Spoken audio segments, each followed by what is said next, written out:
today's China Truths. Seorang pakar memperingatkan pergeseran bertahap China dari kemakmuran bersama ke kemiskinan bersama. Pada tanggal 23 Maret Hurun Report merilis Hurun Global Rich List 2023, yang mengungkapkan bahwa jumlah miliarder di seluruh dunia dengan kekayaan bersih lebih dari $1 miliar AS, telah mengalami penurunan paling tajam dalam beberapa tahun terakhir. Meskipun demikian, China tetap menjadi negara terkaya di dunia dengan 969 miliarder, 40% lebih banyak dari Amerika Serikat yang berada di peringkat kedua dengan 691 miliarder dan lebih dari 5 kali lipat dari India yang berada di peringkat ketiga dengan 187 miliarder. Selain itu, Beijing tetap menjadi kota pilihan para miliarder untuk tinggal. Selain itu, sebuah laporan yang diterbitkan oleh Hurun Report Group pada tanggal 10 Maret menunjukkan bahwa China memiliki 49.000 rumah tangga dengan aset yang dapat diinvestasikan sebesar $30 juta atau lebih yang merupakan 1/10 dari total jumlah rumah tangga di China. Pada tanggal 1 Maret Hurun Report merilis 2023 Hurun Premium Luxury China High Net Worth Consumer Brand Preference Report, yang mengungkapkan bahwa total aset rata-rata rumah tangga individu kelas atas adalah 45 juta yuan sekitar $6,75 juta, dengan aset rata-rata yang dapat diinvestasikan sebesar 13 juta yuan sekitar $1,95 juta. Di sisi lain, data ekonomi China untuk bulan Januari dan Februari menunjukkan bahwa jumlah pengangguran dan jumlah orang yang membutuhkan bantuan kesejahteraan meningkat. Sejak Partai Komunis China menjadi bersemangat tentang kemakmuran bersama pada tahun 2021.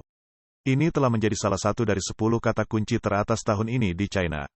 Meskipun demikian, laporan kekayaan tidak resmi baru-baru ini dan data ekonomi resmi menunjukkan bahwa bahkan setelah 3 tahun pandemi, China masih memiliki miliarder terbanyak di dunia. Dan yang kaya menjadi lebih kaya, sementara yang miskin menjadi lebih miskin.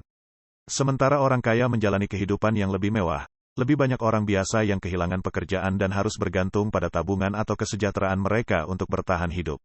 Dapat dilihat dari data pendapatan dan pengeluaran fiskal yang dipublikasikan secara resmi untuk tahun 2021 dan 2022, bahwa pengeluaran China untuk jaminan sosial dan ketenagakerjaan telah meningkat, dengan tingkat pertumbuhan 3,4% tahun ke tahun pada tahun 2021 dan 8,1% pada tahun 2022, menjadi bukti untuk mendukung klaim ini. Pada Januari-Februari tahun 2023 tingkat pertumbuhan tahun ke tahun dari pengeluaran ini terus meningkat, mencapai 9,8% dengan jumlah 780,5 miliar yuan atau sekitar 117 miliar dolar AS.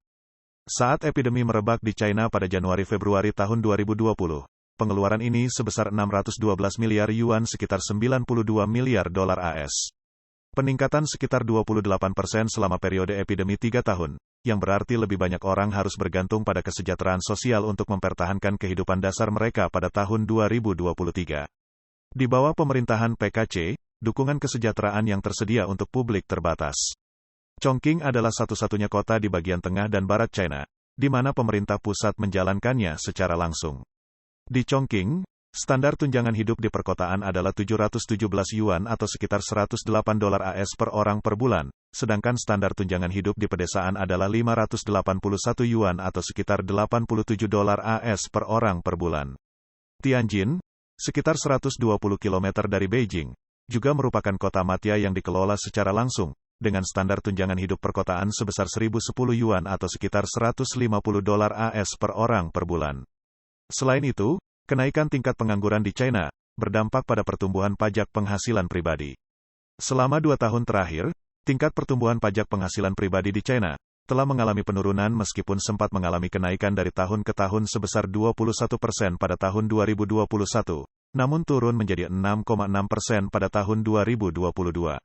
Tingkat pertumbuhan pajak penghasilan pribadi bahkan berbalik negatif pada Januari dan Februari tahun 2023, turun 4%.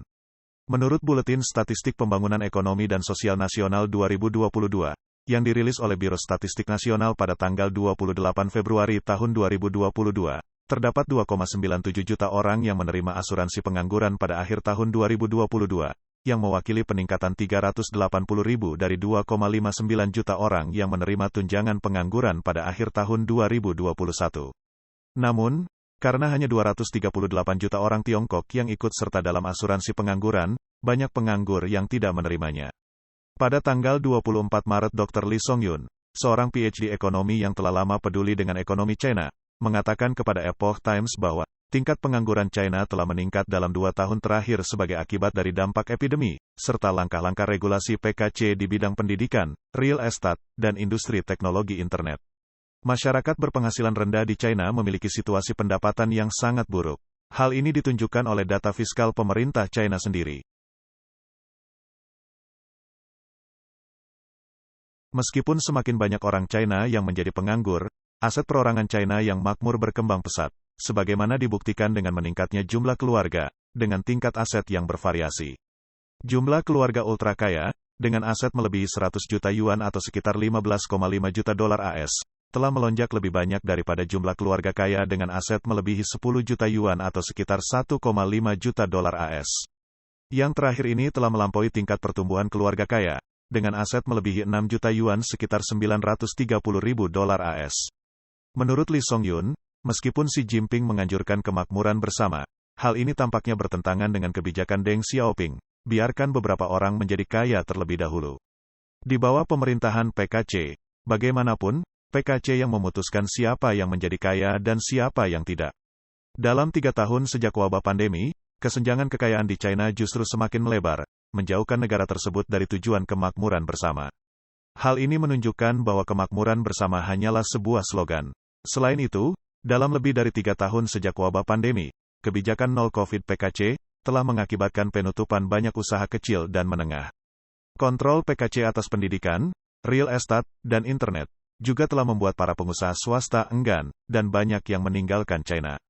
Perusahaan swasta adalah tulang punggung ekonomi China dan jika tidak pulih, ekonomi China mungkin akan menghadapi kemiskinan bersama di masa depan.